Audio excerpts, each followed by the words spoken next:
Well, it's Saturday the 15th of October. This is episode 2237 of 301 Permanently Moved Online, a personal podcast 301 seconds in length, written, recorded, and edited by me, at the JMO. I said a few episodes ago I was adopting seasons for 301, blocks of 10 episodes followed by a break to recharge. But I'm going on holiday next week, so there won't be an episode. Consider it a mid-season break, maybe? How about I propose instead a community project? I know people are doing amazing things out there and should shout about them. Also, in my biased opinion, there should be more short-form podcasts. So, if anyone would like to try their hand at making an episode of Permanently Moved whilst I'm away, please do. The brief is, as always, a personal podcast 301 seconds in length. That's it. Advertise your book, talk about your newsletter. Let me know.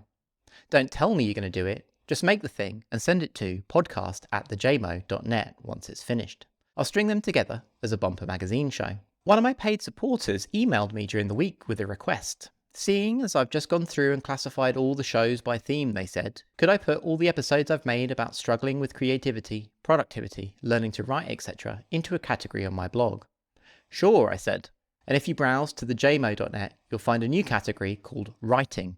There's 17 posts in it right now, and when I find the time, I'll add all my week notes on the same topic too. Whilst you're there, of course, you could also consider supporting this show from just 30 quid a year. For the equivalent of just 57p a week, you too could make suggestions that become lengthy requests on my time. I realised whilst I was sorting things out that I haven't made an episode on the concept of the doing. There are, I believe, 3 phases in the creative process: the dream, the doing, and the having done. Relatedly, there is also the thing and the work. The dream begins in the moment of inspiration. It is the idea, the inciting incident. With the dream, however, there is also a danger. The dream may become the thing in and of itself. A writer has the dream of a book, 300 perfect bound pages with their name on the spine. Unfortunately, for many, this is the state that the dream dies in. The dream of the thing outgrows the dream in detail, expectation, and possibility. So much so that the frustrated writer never puts pen to page. The biggest problem a creative person faces, as a friend said to me the other week, is that between the dream and the having done is the doing. There are, unfortunately, no shortcuts to be found to avoid the doing. Between the first word of the thing and the last, there is only the work. The doing is a process, an activity that only uncovers more work to be done. For example, after the doing, there is still the edit. The frustrated writer enjoys the idea of the dream thing more than they enjoy the work, and this prevents the doing of the dream. There are, however, many people out there who actually enjoy the doing. The dream flows through their hands onto canvas, through fingers onto keys, or through an instrument. These are people who feel alive in the moment of the doing. J. David Osborne, who's just rebooted his newsletter by the way, told me recently that he thinks of writing the doing as a performance, and once the show is over, the novel is done.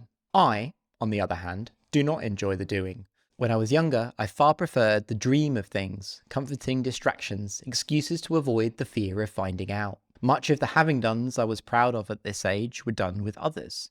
Collective endeavours, putting on gigs, writing zines, making music, and records with a band. Last year, I wrote about how I enjoy editing far more than I like writing. Unlike JDO, I don't see the doing as a performance. The work is always a struggle. To change metaphoric disciplines, the doing is making the clay that becomes the sculpture. It is in the edit, for me, that the clay of the dream becomes the thing. Some writers dread the edit. To be critical of one's doings feels like a betrayal, a war of words waged upon one's self. The edit is the first review of the doing, the moment you discover if the person who dreamed the dream is capable of doing the doing. It's easy to get discouraged. Luckily, one of the things I've learned as I've got older is that I am an idiot. Fortunately for this idiot in the here and now, past me, historical JMO, was even more of an idiot. Past me, the one that did the doing, is scowling, has his arms folded, saying, "There, I did it, happy now." And I very much am. The worst part, the doing, is done, and it's not me that needs to do it. It was that schmuck who sat down yesterday that did the doing. Facing the work, then, isn't so much a war on oneself, but temporal negotiation. And the work, of course, continues. The edit, the recording. Then there's my favourite part, hitting upload, pressing publish, or sharing a finished text with a publisher. The dream has become the thing, and one can move on. This is having done.